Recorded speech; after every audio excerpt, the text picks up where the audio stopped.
So the next step before looking at actual circuits is going to be looking at our ideal feedback topology. So this is sort of our intermediate step between our basic feedback block diagram and our actual op-amp or discrete circuits.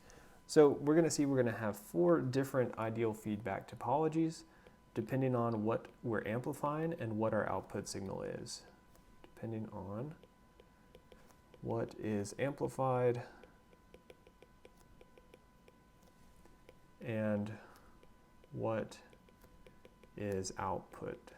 And so what do I mean by that? Well, we can either be amplifying voltage or current. And then if we're amplifying voltage, we can have a voltage as our output, or we could have voltage being amplified with a current as our output. Similarly for current, if we're amplifying current, we can have current as our output. Or if we're amplifying current, we could have voltage as our output. So that's how we get our 4 different ideal feedback topologies. So in this video, we're going to start by looking at one property of our first feedback topology, which is our series shunt, or also our voltage amplifier.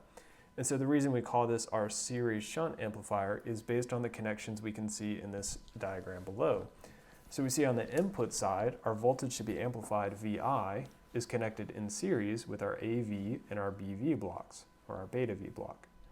And our output, our voltage is our output, so we have to take that voltage in parallel to our load resistor in order to feed that back to our input side of our circuit.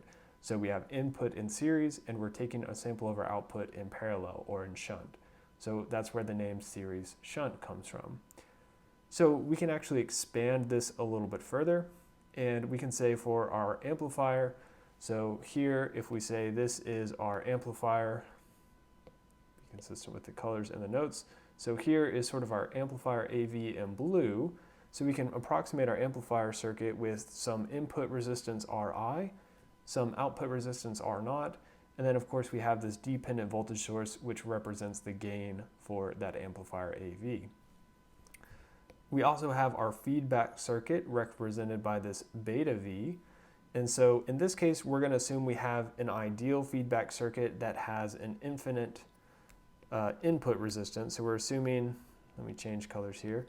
We're assuming that our Ri for our feedback circuit is infinite so that we don't have any loading effect on that circuit. So we see we have then a dependent voltage source on the input side based on what is happening on our output side. Okay, so let's do some analysis for this circuit here. So what we're going to look at in this first video is we're just going to try to determine our transfer function for this voltage amplifier. And what we're going to come back in later videos and do is look at our input resistance for this amplifier, as well as our output resistance for this amplifier. And so in most cases, unless we state otherwise, we're going to be neglecting this RS. So we're going to say that RS is approximately 0, but I've included it here just for completeness. Okay, so looking at this circuit, let's start by looking at our output voltage. So we can say our output voltage, and so let me mention as a first order, we can also assume that this output resistance is 0, just like an ideal op-amp. And so we can say this output voltage is going to be AV times V epsilon then. So output voltage is equal to AV times V epsilon. And that was making the assumption that our output resistance of that op-amp was 0, or basically neglecting that resistance. So now, as we can see in this part circled in red, our feedback voltage, VFB, is equal to beta V times that output voltage. And in this case, our beta V is defined as our voltage feedback transfer function. So slightly different terminology than our beta that we had before. So voltage feedback transfer function.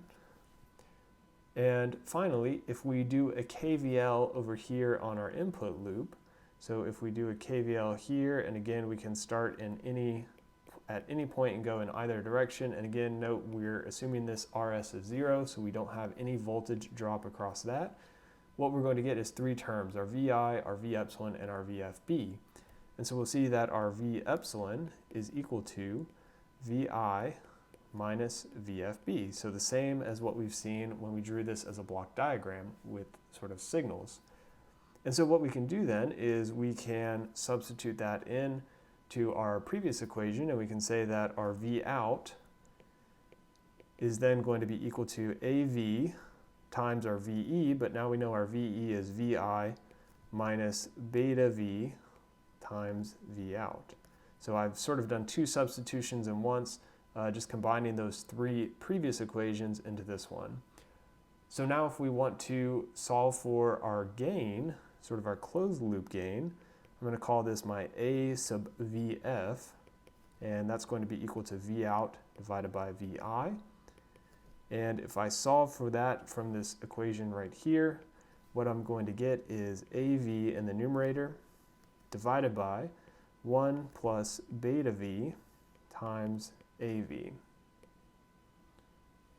And so what this AVF is going to be, we're going to call this our closed loop voltage transfer function.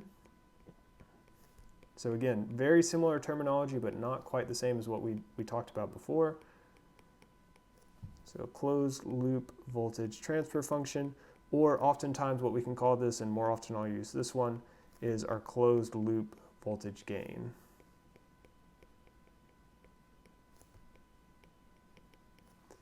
And so what we notice by looking at this is that we have the same form as our ideal feedback transfer function.